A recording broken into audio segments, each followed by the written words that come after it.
So what would you do if Bigfoot was breaking down your front door, screaming that he was going to come in and eat you for dinner?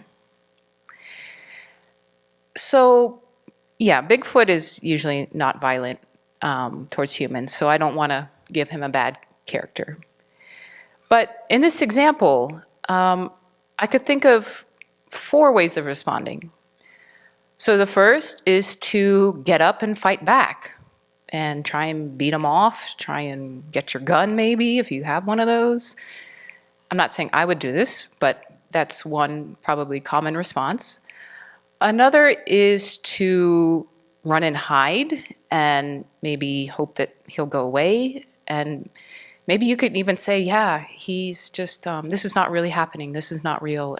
This is all just a dream.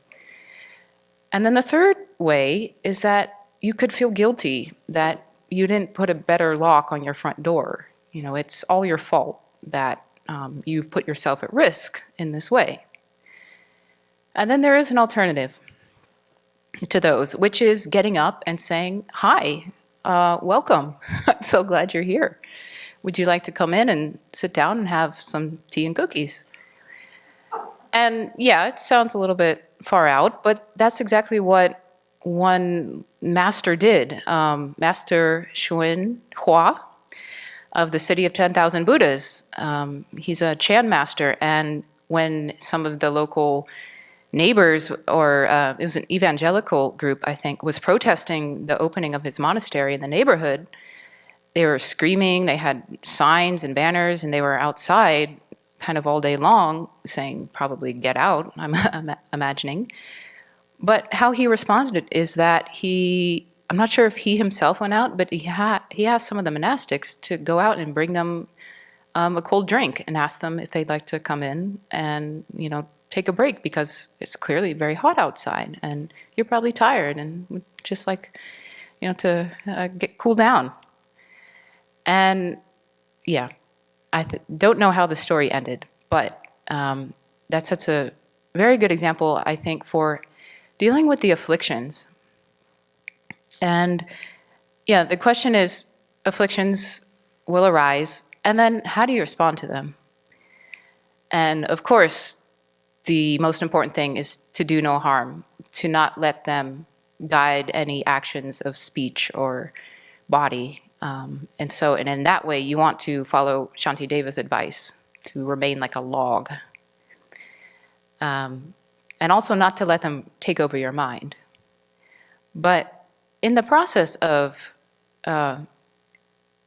perceiving them and then applying the antidote, I think there's this finesse, this skill that many Buddhist stories sort of point at.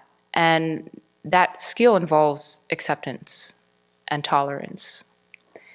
And there's an acronym that I learned in the Insight Meditation Community of Washington, which Adil was previously part of.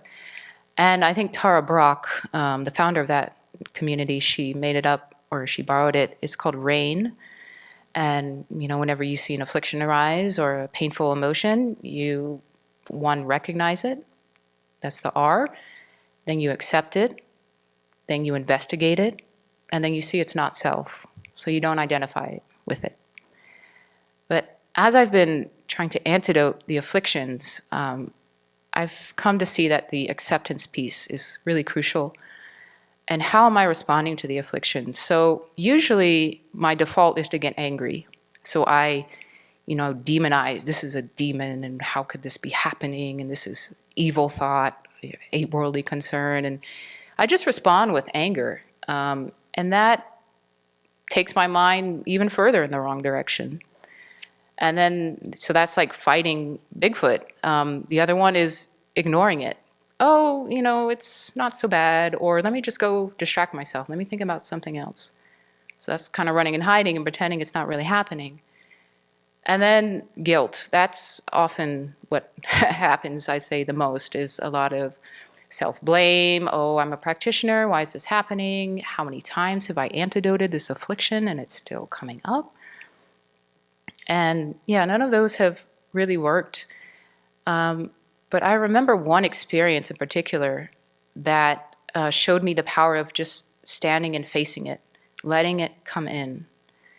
Of course, not acting it out, but not pushing away, not running away, and not blaming, but opening to that emotion. And so there's a few stories I wanted to share that sort of describe that attitude of just opening up to what's happening in the present moment without anger, without wishing it were some other way.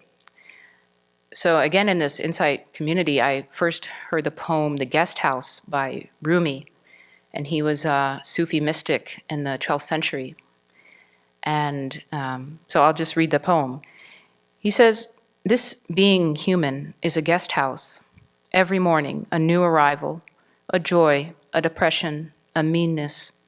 Some momentary awareness comes as an unexpected visitor. Welcome and entertain them all. Even if they are a crowd of sorrows who violently sweep your house empty of its furniture, still treat each guest honorably. He may be clearing you out for some new delight.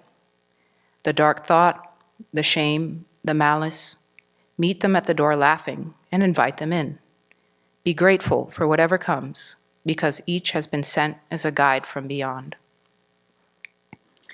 And so meeting the afflictions with this energy, I think, really turns the tide of the momentum. The afflictions have such a powerful energy behind them, but the exact opposite energy, I feel, really can diffuse it if you have the strength of mind to do it in that moment.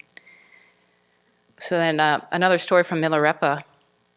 I think His Holiness tells this story about how Milarepa went out to look for some firewood, and when he came back to his cave, there were a bunch of demons sitting in there. And let's see, it's in one of his songs that he sang about his enlightenment experience. So when Milarepa returned to his cave, he was startled to find 5 Indian demons with eyes as large as saucers. One was sitting on his bed and preaching. 2 were listening to the sermon. Another was preparing and offering food. And the last was studying Milarepa's books. So they're making quite a mockery of him. So he tries a number of ways to respond to this situation. First, he thinks, oh my gosh, I haven't made any offerings to the spirits in this area. No wonder they're here. No wonder they're, a little bit ticked off with me. So he sings this song complimenting the deities of the Red Rock Jewel Valley, praising them. And instead of being grateful for that, the Indian demons did not vanish. 2 of them advanced, one grimacing and biting his lower lip, and the other grinding his teeth horribly. A third, coming up behind, gave a violent, malicious laugh and shouted loudly as they all tried to frighten Milarepa with fearful grimaces and gestures. So next what he tries is the wrathful Buddha meditation. I'm not sure what that is, but it includes a very powerful incantation, a mantra. So that's meeting their energy with likewise anger and force. That didn't do anything.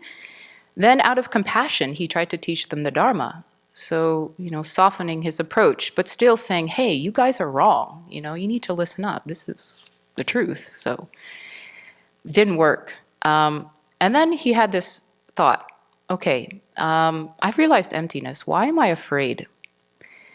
And then he sang a completely new song to them. And it's quite long, but the part that I think is relevant here is he says, "Ye ghosts and demons, enemies of the Dharma, I welcome you today. It is my pleasure to receive you. I pray you stay. Do not hasten to leave. We will discourse and play together. Although you would be gone, please stay the night. We will pit the black against the white Dharma and see who plays the best." So he just completely surrendered, and he said, I am so glad you're here. Let's be friends. And as a result, the demons, frightened, shrank back, rolling their eyes in despair and trembling violently. Then, swirling together like a whirlpool, they all merged into one and vanished.